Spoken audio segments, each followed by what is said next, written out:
Hello, everyone. Welcome back to another Podcast Valley Sunday. My name is Chris Paco. I'm one of your hosts. I'm the other host, Jeff Cameron. How's it going, Jeff? So far, so good. How about you? Good. I'm excited. Monkee's in the ring. It's a good time. It's pretty cool. Yeah. This was directed by our man James Frawley again, written by Gerald Gardner and Dee Caruso, and aired on January 30th, 1967. Yep. You find sometimes Gardner and Caruso write it, but then also sometimes Evans is there. Yeah. But sometimes they just don't need Evans, and they just do it themselves. I wonder what he brings to the table. Maybe Evans called in sick that day. Yeah, maybe. The day when he's not there. Yeah. I don't write about boxing. It's too violent. Yeah. And if it's a good episode, I don't want my name on it. Yeah. All right, so we'll get right into it here. Yep. Peter and Davy walking down the street, and Davy scolds Peter for throwing his pistachio nuts on the ground. Also, okay, it's just two of them, and it's an exterior thing. Yeah. They're not outside too much, but it seems like they're really actually outside. Yeah, definitely they're outside. Yeah. And so then Peter starts picking them up, and he bumps into this angry guy. And then right before he punches Peter in the face, Davy steps in, taps him on the chin, and the guy goes right down. Boom. And an old man, who's played by Ned Glass, he sees this and rushes in, tells Davy that he's... You've got the greatest right hand I ever seen. I'm going to make you the next featherweight champion of the world. Oh, that's nice. Yeah. Intro. Boom. Boom. This is just over a minute this time. They're like, I was going to say, it's a quick one. They got to it. It's all you need to know right there. You see where this is going? Boom. Exactly. Yeah. It's a weird setup. Have Peter do something weird. Davy's featherweight champion of the Then world. Davy says, bloody pistachio nuts or something. Do you realise you're leaving a trail of bloody pistachio nuts all the way across the city? Yeah. He actually got to work it in. You know, boxing is really bad for Morocco players. You've got to admit we need the money. Mickey defends the place, knocks on the table, and it falls apart. And the laugh track loves when a table falls apart. Oh, for sure. It goes over the top. They had to sell it. Look at this table. You know how long that took to set up, probably? Obviously, yeah, they got a really good laugh track. Davey asks if they want to see him rich and famous or not. Then he tells them a story about beating up a bully at school who turned out to be a girl. It's funny, Davey saying, don't you guys want me to be famous? Like, you're all in a band together. Like, they want you to be famous, but they also want to be rich and famous with you. Yeah. So it's funny. They might be like, yeah, no, just want to see us rich and famous, not just you. For real. I wouldn't be able to handle it.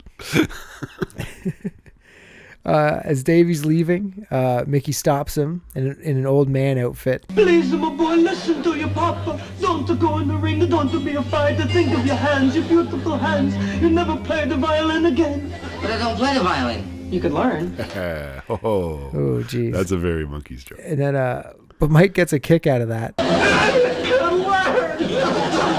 It's pretty funny. So Davey goes to the boxing gym, or whatever it's called, the boxing center. It's a gym.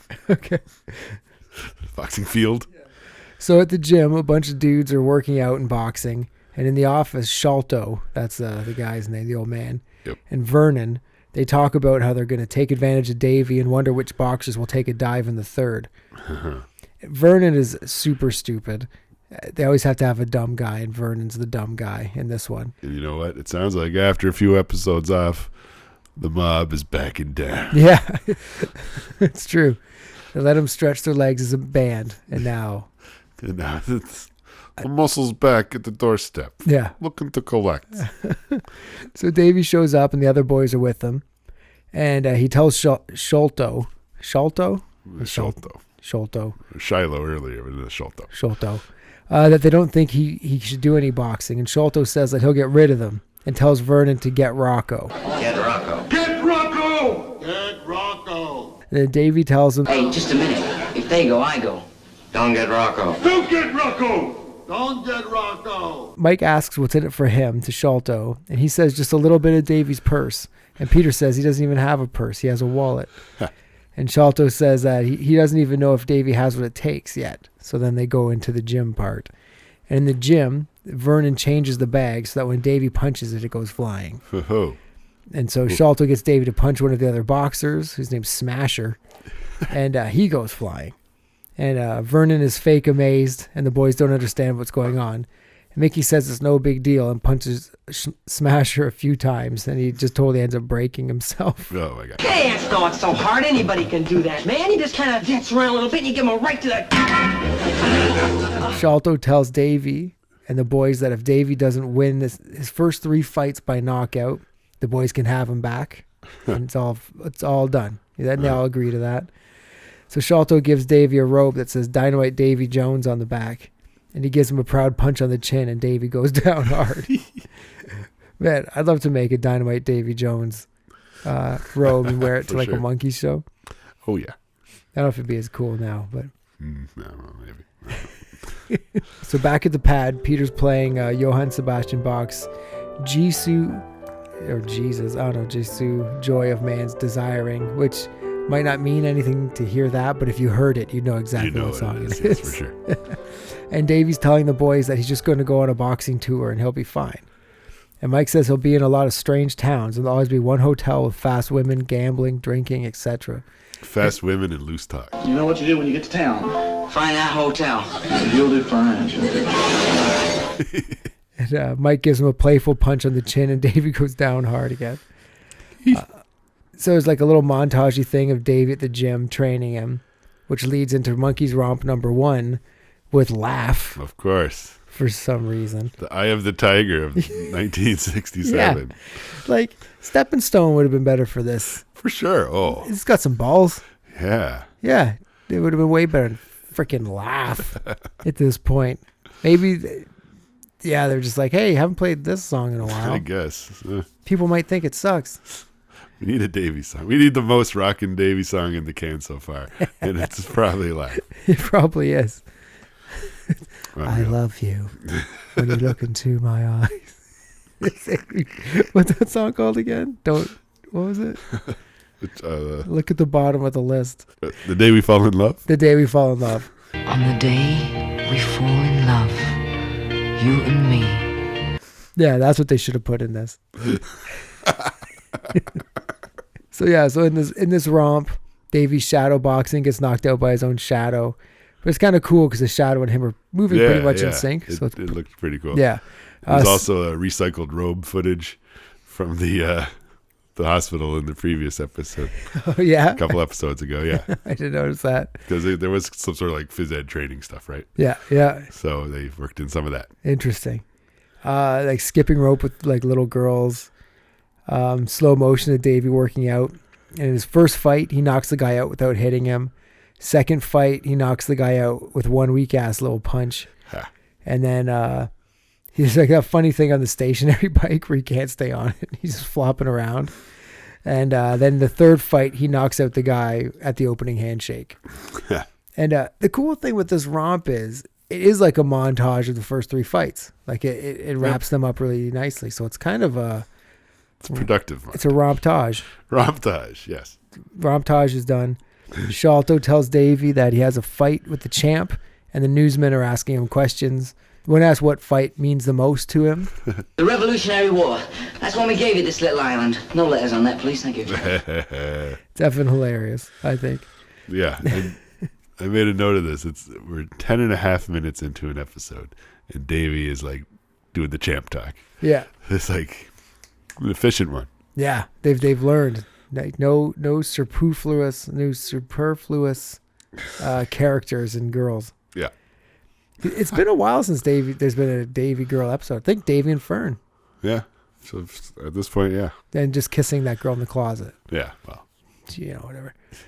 So Davy's bouncing around and getting on well with the newsman and all that, and the boys are getting bummed out. The phone rings and Mike answers it, and it's Smasher saying he only got $500 for taking the dive when the other fighter got $850. Uh-oh. Like, Smasher, just ask who you're talking to first, maybe. For real. Well, he's been punching the a lot of times. Now if he's taking dives. That's true, too. Mike tells him it's because he's a better fighter, and that's enough for Smasher, and he's fine with it. The other fighter's better. Mike pulls Davy aside and tells him that the fights have been rigged, and then Davy gets all pissy about it. And he hits Vernon on the chin, and he goes down. So at the gym, Mike and Mickey are hatching a scheme and having a funny another like Clark Griswold-esque moment trying to get into the boxing ring ropes, when it's getting low and up and down. It's really great. They go up to the champ, tell him that he's crazy if he fights Dynamite Davy Jones after what he did to his last opponent. And then Peter comes out all beat up and using a crutch to walk and asks the champ to sign his cast.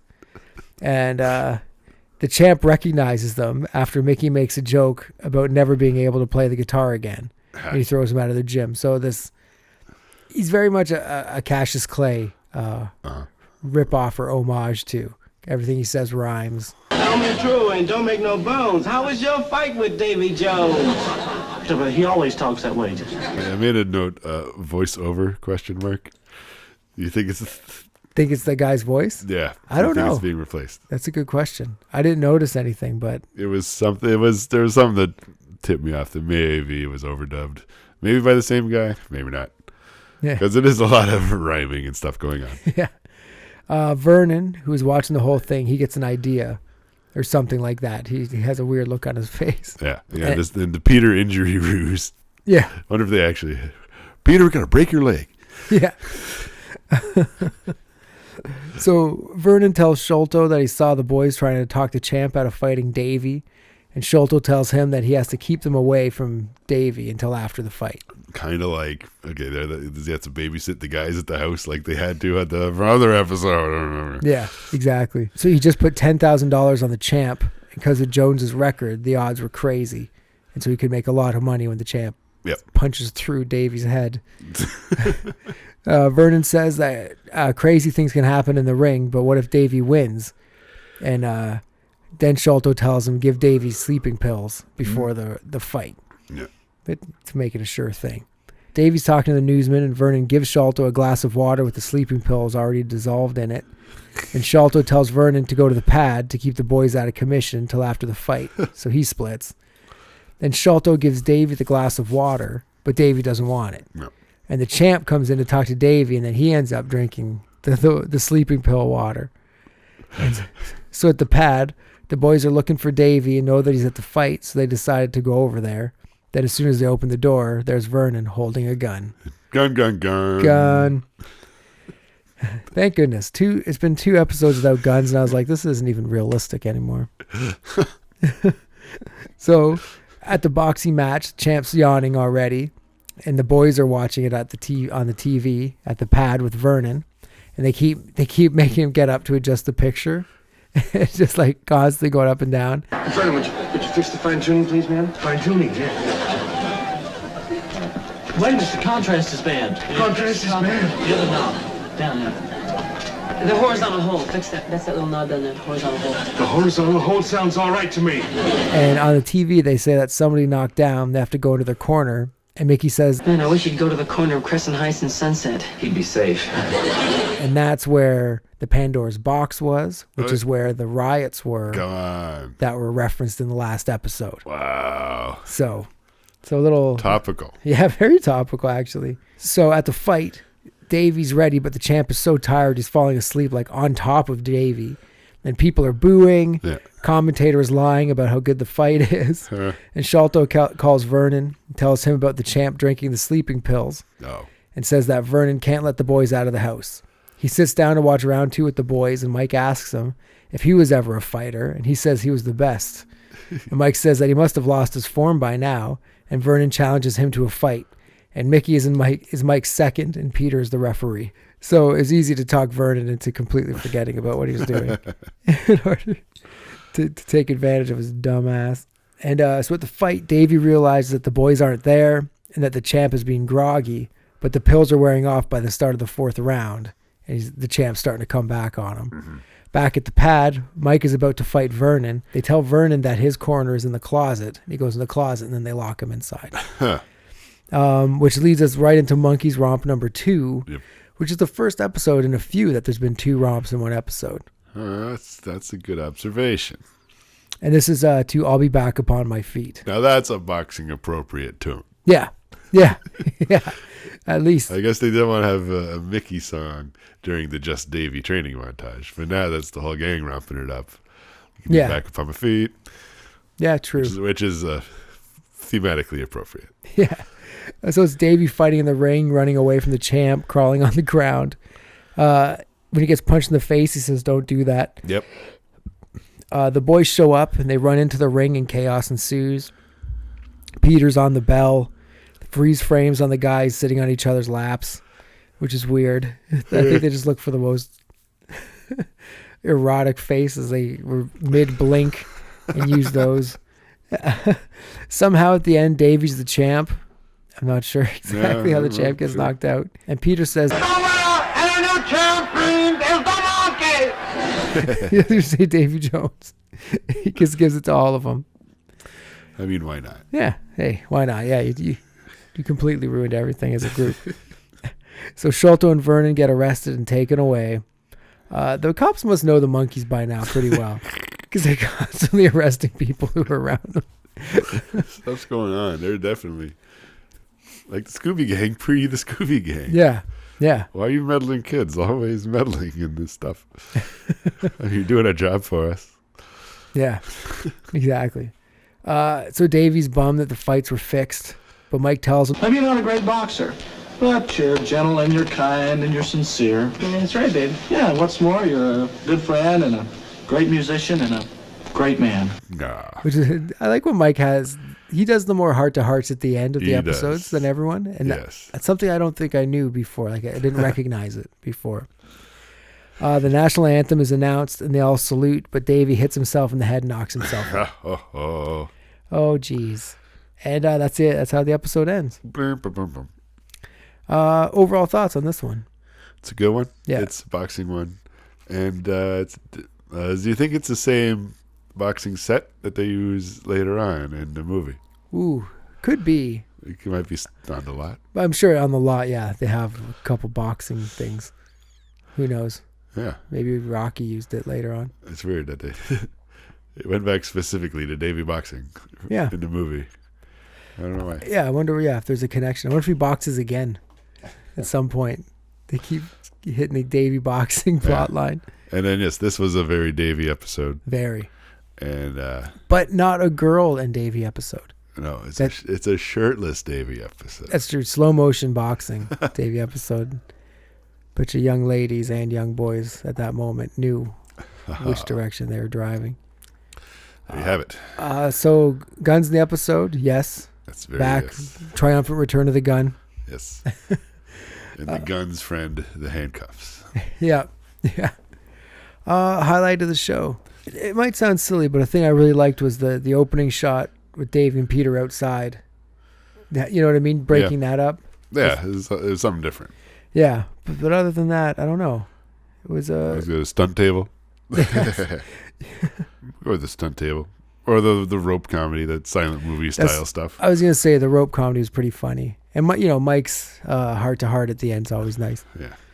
But was there a monkey's ruse? You bet. You're darn right. Definitely was a monkey's ruse. They were also getting rused.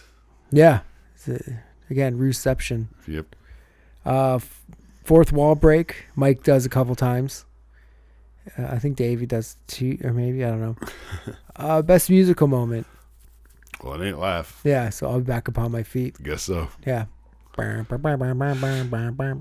is it the original one or the later on one that sounds like the straw in the McDonald's drink?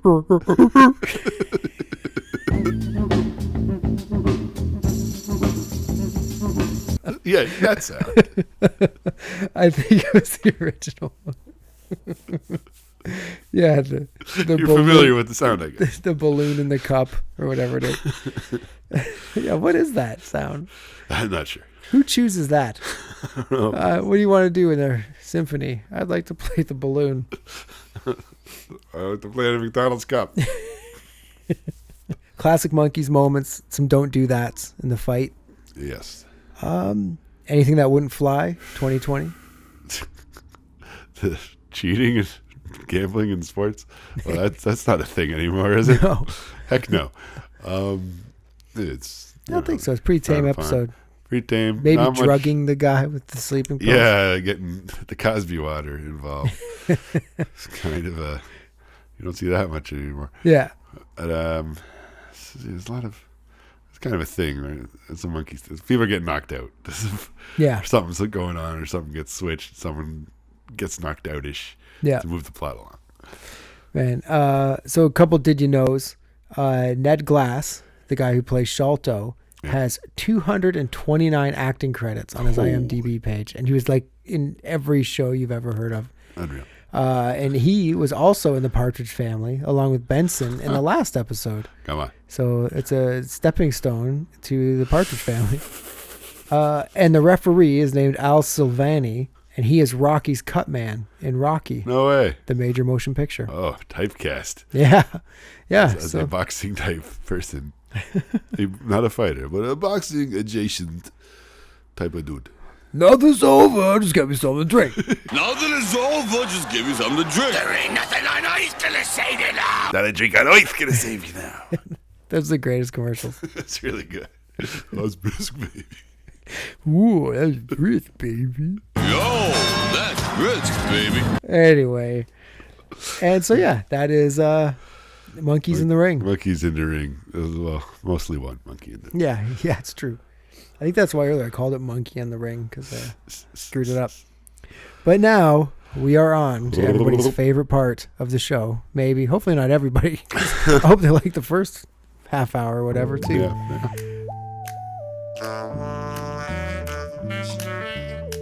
You've heard of wool hats, haven't you? It's Mike's hat. It's knitted.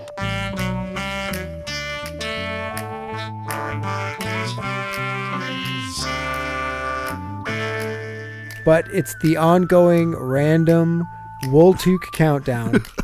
We're not counting down Wool Toques. We are pulling song names out of a Wool Toque. That's our other podcast. Wool Toque. Ranking the Toques. All right, so here I go. We're all toque up.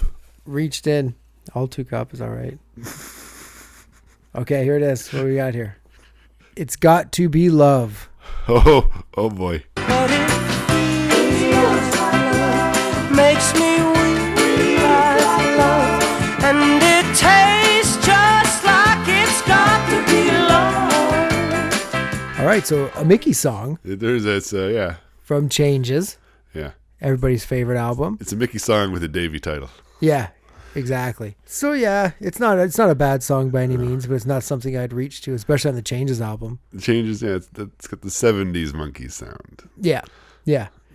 Again, the bass is kind of cool.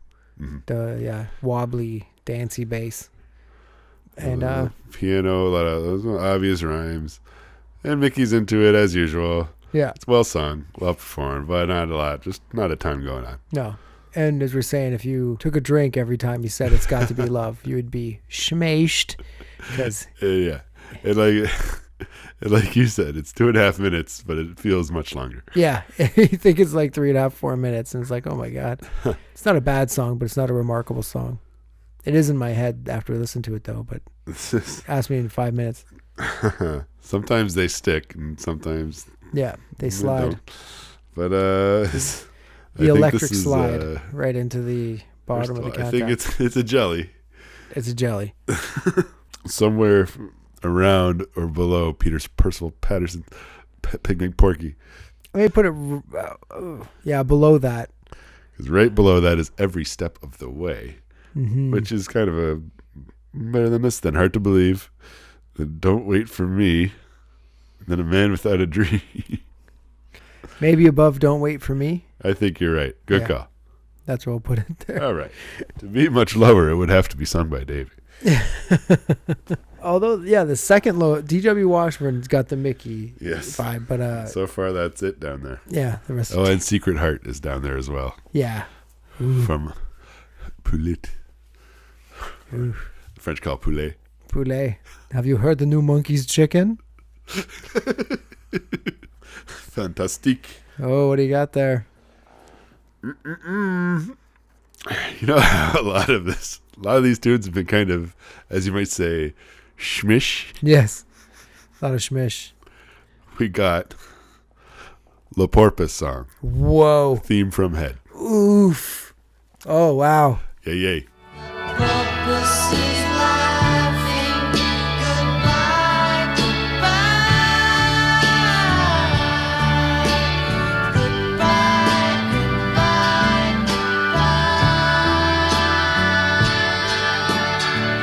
This is like meeting a famous person. It's a big song. I was just listening to something about it the other day. Yeah. Like people were talking about the Porpoise song and how. Oh, it was on one of the commentaries. Oh, okay. With Rodney, what's his face? Rodney Bingenheimer. Right, but yeah, Rodney Bingenheimer, and they were saying how the Porpoise song has become like a lot of people's favorite Monkee song. Mm-hmm. I know my buddy Mike Gigante, that's his favorite Monkee song, and that's a big one. The other day, I actually kind of gatewayed my lead guitarist Dale Cameron into the Monkees. The first one I played was like, he's got Spotify. I'm like, put on Porpoise song. Bring up the head soundtrack. Put on Porpoise song. He's like, whoa, yeah, what is this? And then I have him put on like Can You Dig It and Long Title, and he's like, why did you tell me sooner? This music is amazing. It is, man. And like for a certain kind of person, the head soundtrack is the gateway, I think. You know what record you want. If you want someone to get into the Monkees and you know the person, there's a specific record. There's not just one. You know? Yeah. Yeah, I know you got me the head soundtrack on vinyl, the silver vinyl for Christmas. Yeah. So I remember putting it on, and as a record, there's a lot of weirdness, like a lot of the clips and stuff that for Monkees fans, like, oh yeah, this part or whatever. But even then, every song is a banger. There's no dudaroos on that record. There's solid tunes. Yeah. And you had the soundtrack. You got the tape. Yeah, got the tape. At Ideal, as mentioned. But we didn't see Head until the movie until later, right? Did you have the soundtrack first? No, or did we have it? Or did we see it first? We saw it first. Oh, okay. Because I saw it the year before I started high school, right? And then I found those tapes in high school. Uh-huh. Like not very long afterwards, though. But yeah, but it would be weird to just hear the record and not know what the hell is going on. Yeah, because I wasn't sure if we knew what all the clips meant, the dangerous stuff and all that. Yeah. But anyway, specifically Porpoise song itself, Coffin and King. Huge song. Amazing song. Yeah. It's beautifully sung. A lot of Davy in the background. Oh yeah. And just the orchestration. And the acoustic guitar strumming is almost its own instrument. Like the sound of the ching ching ching ching ching ching.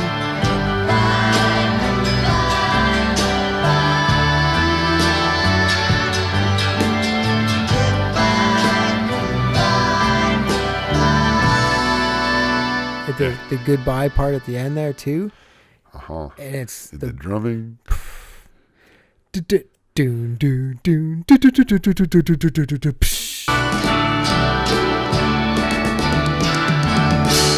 There we were doing that when we were kids, and I threw the drumstick at the camera and hit it, and we're like, ooh. Oh yes. Among the highlights of the old Jeff Cameron show.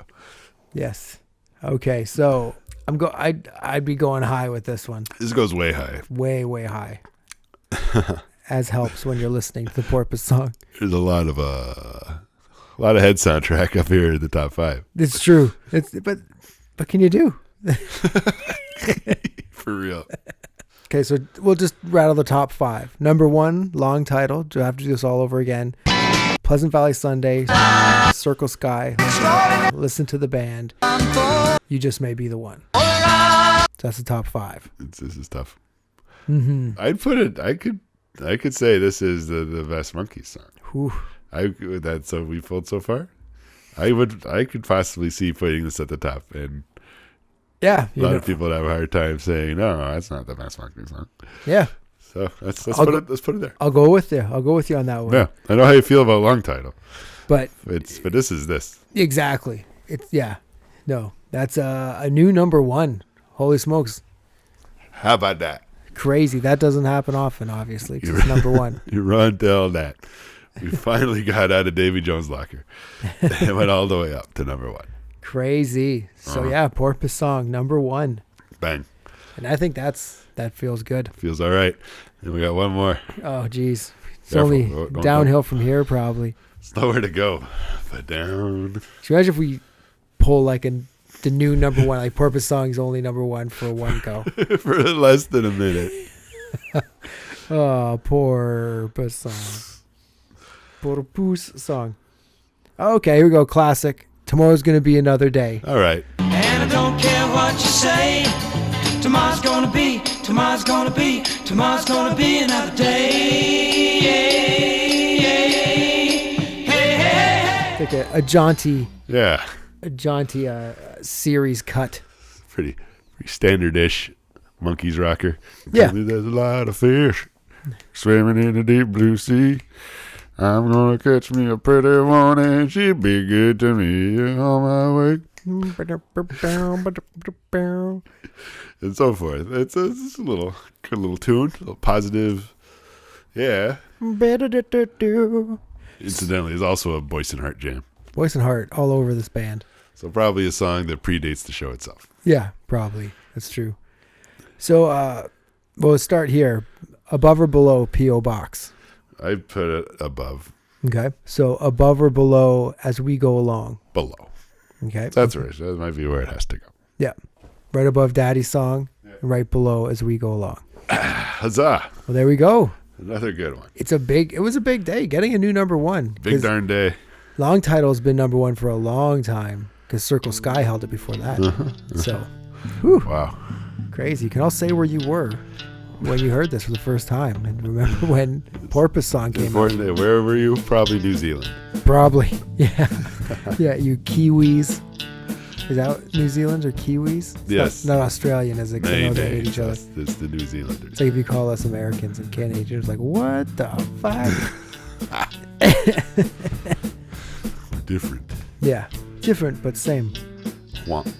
All right. Well, that was a great one. That was a great episode. Good, yes. I feel good about it. Hope you all feel good about it. Well, thanks for checking us out. We'll see you next week.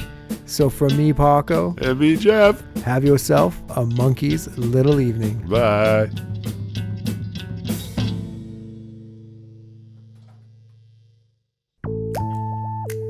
Hey, Monkees fans. With everything going on with social distancing, Podcast Valley Sunday will be on every 2 weeks. We hope you're staying safe, we hope you're staying at home, and we hope that you're listening to the Monkees and obviously Podcast Valley Sunday. You can check us out on Facebook, on Instagram, and on YouTube. And please, rate us and leave a message. We'd love to hear from you. But, as always, be gentle with us. We're very sensitive.